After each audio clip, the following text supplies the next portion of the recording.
રાજ્યમાં 2 દિવસમાં અકસ્માતમાં 10 લોકોના મોત થયા છે। ગુરુવારે અકસ્માતમાં 5 લોકોના મોત થયા છે, જ્યારે ગઈકાલે અકસ્માતમાં 5 લોકોના મોત થયા। 2 દિવસમાં ટ્રકની અડફેટે 4ના મોત થયા છે। રાજ્યમાં રફતારના રાક્ષસો રસ્તા પર બેફામ બન્યા છે। રસ્તા પર બેફામ દોડી રહેલા ટ્રક ચાલકોએ અનેક લોકોના જીવ લીધા, છતાં પણ લગામ નથી। અમદાવાદમાં અકસ્માતમાં દંપતીનું મોત નીપજ્યું છે, જ્યારે વડોદરામાં કન્ટેનર ચાલકે અડફેટે લેતા 2 યુવકના મોત થયા છે। પરિવાર પર જાણે આભ ફાટી પડ્યું હોય તેવી સ્થિતિ સર્જાઈ છે। તો બીજી તરફ બનાસકાંઠામાં અકસ્માતમાં 3 લોકોના મોત થયા હતા, જ્યારે દ્વારકામાં અકસ્માતમાં 2 મહિલાના મોત નીપજ્યા હતા। તો આ તરફ દાહોદમાં અકસ્માતમાં 1નું મોત થયું છે। મહેસાણામાં પોલીસ વાન સાથે બાઇક ચાલકનો અકસ્માત સર્જાયો હતો।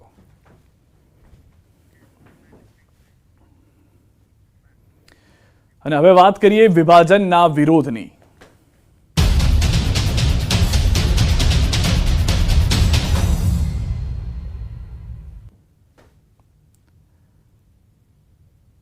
બનાસના 2 કાંઠા કરાતા ચારે તરફ વિરોધનો સૂર ઉઠ્યો છે, તો રાજકારણ પણ ગરમાયું છે। ધાનેરા, કાંકરેજ, દિયોદર સહિતના વિસ્તારોના નેતાઓ અને લોકોએ વિરોધ નોંધાવ્યો છે। વાવ-થરાદ જિલ્લામાં કાંકરેજના સમાવેશને લઈને ભારે વિરોધ જોવા મળ્યો। કાંકરેજના શિહોરીમાં બજારો સજ્જડ બંધ પાડી વિરોધ નોંધાવ્યો। જિલ્લા કોંગ્રેસ પ્રમુખે મોટો આરોપ લગાવ્યો કે કોન્ટ્રાક્ટર ઉદ્યોગપતિઓને રાજી રાખવા નિર્ણય લેવાયો। તો આ તરફ ધાનેરાને બનાસકાંઠા જિલ્લામાં રાખવા માવજી દેસાઈએ માંગ કરી।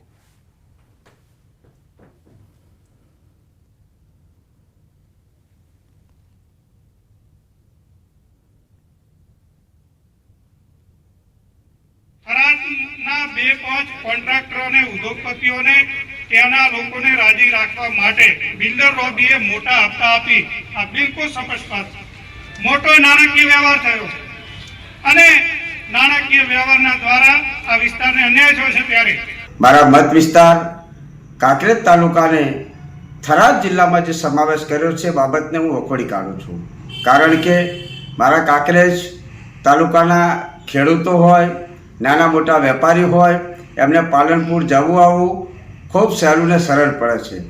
નાના મોટા ધંધા સાથે સંકળાયેલા લોકોને પણ જવું આવવું ખૂબ સહેલું ને સરળ પડે છે, જ્યારે થરાદ જવું ખૂબ જ અટપટું ને અઘરું છે।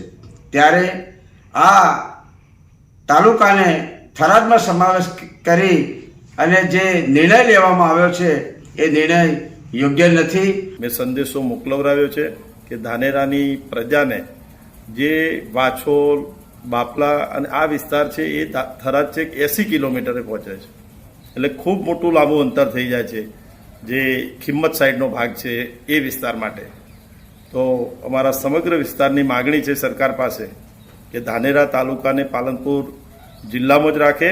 બનાસકાંઠા જિલ્લાના 2 ભાગ પડે મને કોઈ વધુ હોઈ શકે નહીં, પણ અમારી ફક્ત માગણી ધાનેરા તાલુકા પૂરતી જ છે કે ધાનેરા તાલુકાથી જે થરાદ મૂકવામાં આવ્યું છે એની પ્રજા કોઈ પણ 80 થી 90% પ્રજા કોઈ ઈચ્છતી નથી કે અમારે ત્યાં જવું છે।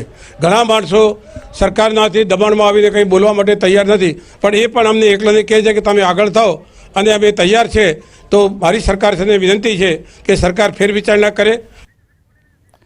તો દ્રશ્યો આપ જોઈ રહ્યા છો, ધાનેરા, કાંકરેજ, દિયોદરમાં ભારે વિરોધ જોવા મળી રહ્યો છે। લોકોની એક જ ફક્ત માંગ છે કે તેઓને જે નવો જિલ્લો બન્યો છે ત્યાં પહોંચવું મુશ્કેલ થઈ રહ્યું છે, ત્યાં આગળ સરકારી કચેરીઓમાં જવું દૂર થઈ જશે, જેનાથી તેઓને બનાસમાં જ જોડાયેલા રાખવામાં આવે। અમદાવાદથી સમાચાર। બોપલમાં લૂંટનો બનાવ, કણિકા જ્વેલર્સમાં લૂંટનો બનાવ, મોટી માત્રામાં સોના ચાંદીની લૂંટ, દાગીના અસલી કે નકલી તે અંગે તપાસ। 4 લોકોએ લૂંટને અંજામ આપ્યો હોવાની પણ જાણકારી મળી રહી છે। કનકપુરા જ્વેલર્સમાં આ ઘટના ઘટી હોવાની જાણકારી મળી રહી છે, જ્યાં આગળ મોટી માત્રામાં સોના ચાંદીની લૂંટ કરવામાં આવી છે। દાગીના અસલી કે નકલી તે અંગે તપાસ કરવામાં આવી રહી છે। 4 લોકોએ લૂંટને અંજામ આપ્યો હોવાની પણ જાણકારી મળી રહી છે। અમદાવાદના બોપલમાં આ ઘટના ઘટી છે। વધુ માહિતી ન્યૂઝ 18 સમાચાર નવીન પાસેથી મેળવીશું। નવીન, સમગ્ર ઘટના શું ઘટી છે? સાઉથ બોપલ વિસ્તાર છે ત્યાં જે અત્યારે પ્રાથમિક માહિતી આવી રહી છે કે કનકપુરા જ્વેલર્સની અંદર 3 થી 4 લોકો જે છે તે ઘૂસી ગયા હતા અને મોટી માત્રામાં જે દાગીના છે તેને લૂંટ કરીને ફરાર થઈ ગયા છે। જો કે પોલીસ ત્યાં પહોંચી છે અને ક્યાંક ને ક્યાંક ઘણી વખત એવું જોવા મળતું હોય છે કે ડિસ્પ્લેની અંદર નકલી જે છે ઘરેણા મૂકવામાં આવતા હોય છે, પરંતુ હવે જે પોલીસ તપાસ કરી રહી છે, જે માલિકને પૂછપરછ કરી રહી છે કે આ દાગીના જે મૂકવામાં આવે છે અસલી કે નકલી, જો આ દાગીના અસલી હોય તો ખૂબ જ મોટી માત્રામાં લૂંટ થઈ હોય પ્રકારના વાત સામે આવી રહી છે, જેથી અત્યારે પોલીસની અલગ અલગ ટીમો અત્યારે ફરિયાદ લેવાની કામગીરી કરી રહી છે, ત્યારે બીજી ટીમ જે છે તે આરોપીઓને પકડવા માટે તપાસ તેજ કરી છે। સિદ્ધાર્થ। આભાર સમગ્ર માહિતી બદલ. તો હાલમાં આરોપીઓને પકડવા માટે તપાસ તેજ કરવામાં આવી છે. અમદાવાદના બોપલ વિસ્તારની આ ઘટના હોવાની જાણકારી મળી રહી છે.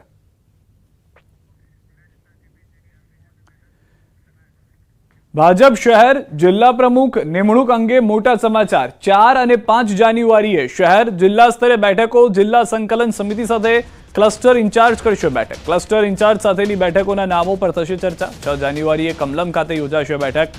નામની અંતિમ યાદી પ્રદેશમાં નક્કી કરી કેન્દ્રીય નેતૃત્વ સાથે કરાશે પરામર્શ. 8 જાન્યુઆરીથી સર્વસંમતિવાળા જિલ્લાના પ્રમુખોના નામોની થશે જાહેરાત. નિરીક્ષક સાથે ક્લસ્ટર ઇન્ચાર્જ પણ જશે સેન્સ માટે. પ્રમુખ બનવા માટે ઓછામાં ઓછા 3 વખત સક્રિય સભ્ય હોવા જરૂરી. વાવ, થરાદ અને બનાસકાંઠાના જિલ્લા પ્રમુખો મુદ્દે પણ બેઠકમાં નિર્ણય કરાશે. 60 વર્ષની વય મર્યાદાનો થશે અમલ. નાણાકીય કે અન્ય કોઈ વિવાદમાં ન હોય તેવાને જ મળશે સ્થાન. શહેર અને જિલ્લાને લક્ષ્યમાં રાખી જાતિગત સમીકરણ પણ લક્ષ્યમાં રખાશે. 6 જાન્યુઆરી સુધીમાં 50% વિસ્તારમાં પ્રમુખોની નિમણૂક કરી દેવાશે. અમરેલીમાં બનાવટી લેટરકાંડ મામલે મોટા સમાચાર. પાટીદાર સમાજમાં ઉભો